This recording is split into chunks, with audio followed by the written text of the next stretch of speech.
Digamos assim, se o dever de casa foi feito, o relator passou por diversas bancadas, os partidos apoiaram a aprovação da urgência para que esse texto seja votado em plenário, por que hoje é motivo de dúvida a votação ou não? O senhor vem como uma pressão legítima ou indevida, esta que está vindo das redes sociais, tendo como um caso, né, que mais ilustra essa situação, a manifestação ontem do Google, colocando na sua página principal um link de fácil acesso sobre os efeitos danosos eventualmente, se esse projeto for aprovado. O que o senhor acha, deputado Kim Kataguiri? As redes estão certas ou estão erradas, utilizando essas bases de dados, o próprio apelo popular, né, por serem muito buscadas pela população, para mostrar esse lado negativo da proposta? As redes sociais, né, são o principal alvo desse projeto de lei.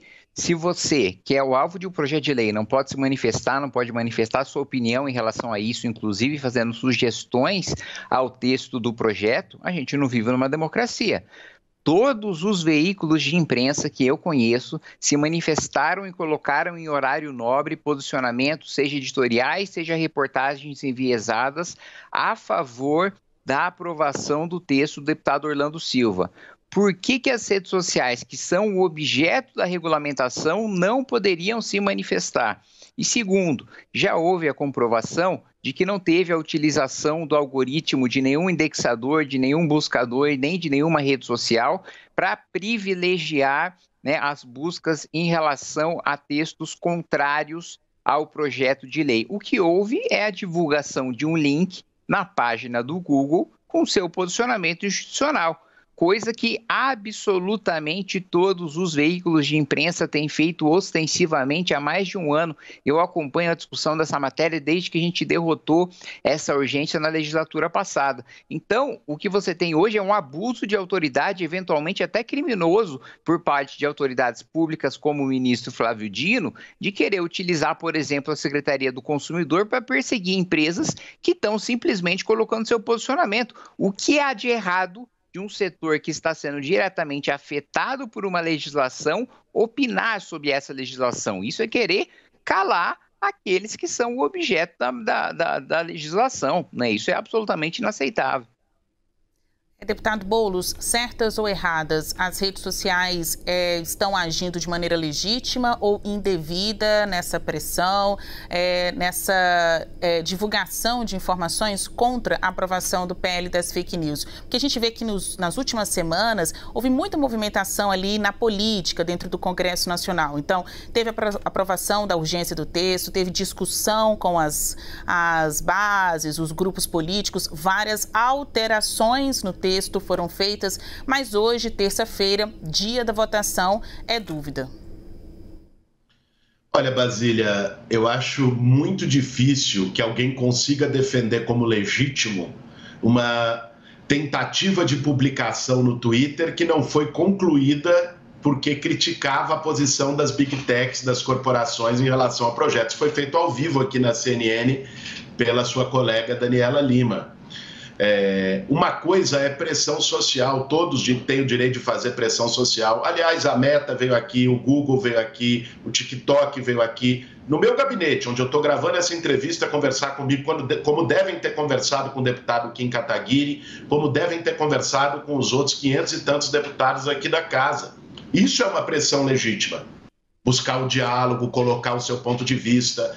Agora, se utilizar do algoritmo da rede social, botar na página principal do Google uma promoção de um site do próprio Google acusando o projeto de lei de PL da censura, né? O Spotify violar suas próprias regras para poder fazer propaganda política, o YouTube colocar na primeira página os vídeos de figuras que são contra o projeto, né? E isso é sim utilizar o algoritmo para poder favorecer uma determinada posição, isso é inadmissível.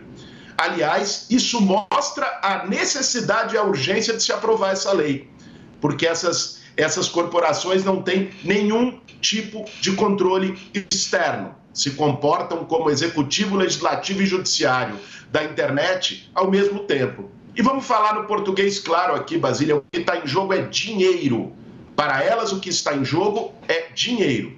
Eu estou com os dados aqui. Em 2022, foram 32 bilhões e 400 milhões de reais em publicidade online.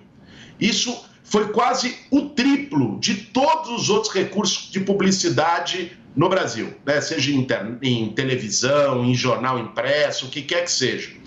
E esses 32 bilhões, eles são tão atraentes para essas big techs justamente porque eles não têm nenhum tipo de regulação. Então tem aí propaganda de estímulo à arma, tem aí impulsionamento de tentativa de golpe de Estado, né? Tem aí conteúdos que estimulam ao suicídio que os adolescentes pegam, tem aí conteúdos de páginas que fazem fraude bancária, ou seja, sem nenhum tipo de regulação. A internet não pode ser terra sem lei para o lucro de determinadas corporações. Por isso, esse projeto é tão necessário e nós vamos fazer o possível para aprová-lo essa semana aqui na Câmara dos Deputados.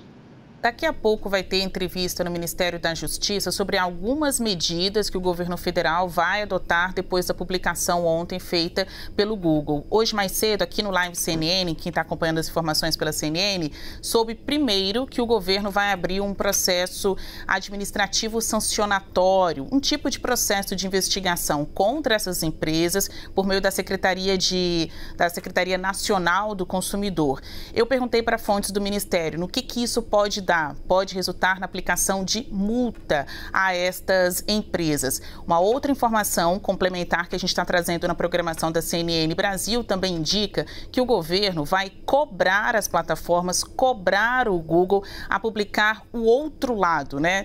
Aqui a gente está no programa Dois Lados da CNN Brasil e me chamou muita atenção ouvindo desses integrantes do governo que eles querem que a plataforma, uma das principais plataformas de busca na internet, eles querem que haja publicação com destaque também desse outro lado sobre o que significaria a aprovação do PL das fake news. Então, se ontem, hoje, você acessa o site e tem ali uma mensagem indicando que a publicação, a aprovação vai piorar a internet, vai causar confusão entre verdade e mentira, como está explicado ali no Google, o governo quer cobrar o Google a publicar também a parte positiva do PL das fake news.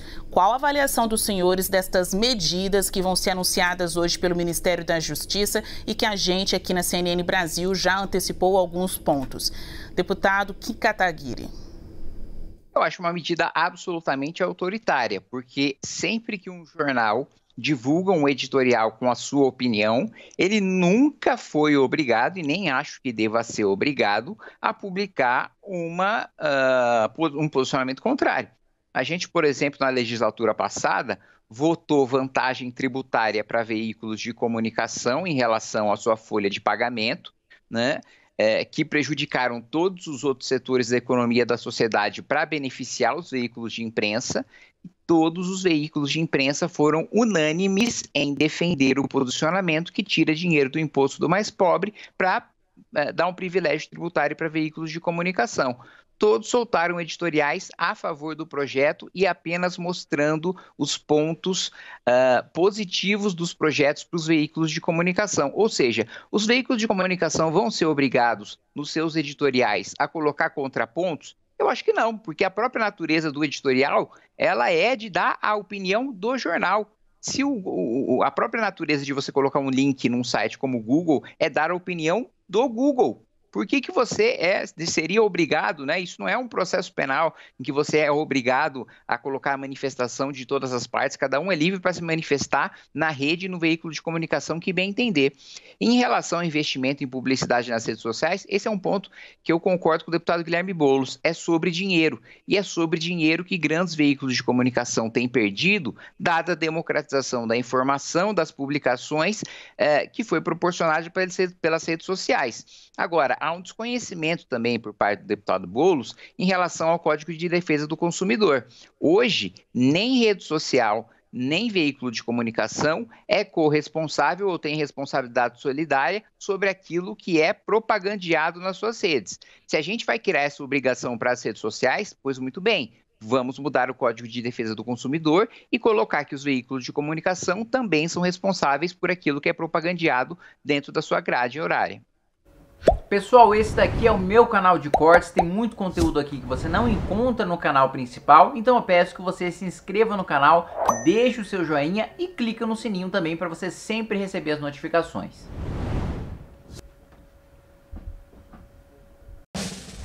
Pessoal, eu preciso falar com vocês sobre esta revista aqui. Esta revista chama-se Revista Valete, é a revista do Movimento Brasil Livre, que ó, tá linda, e não só linda, com muita qualidade, mas também com muito conteúdo. Vou só dar aqui ó, uma folhadinha para vocês darem uma olhada na qualidade, na densidade dos textos, na qualidade das imagens. É uma revista absolutamente profissional e para você assinar, ter acesso a ela, é só você clicar no link que eu vou deixar aí na descrição para você receber a Valete bonitinha aí na sua casa, com artigos de gente muito inteligente para te atualizar e te deixar, né, no limite do conhecimento de várias áreas envolvendo filosofia, história, geopolítica, política, economia. Assinem a revista Valete, que ela tá muito boa, e toda semana, todo mês a gente tem depoimento de leitores muito felizes com a Valete.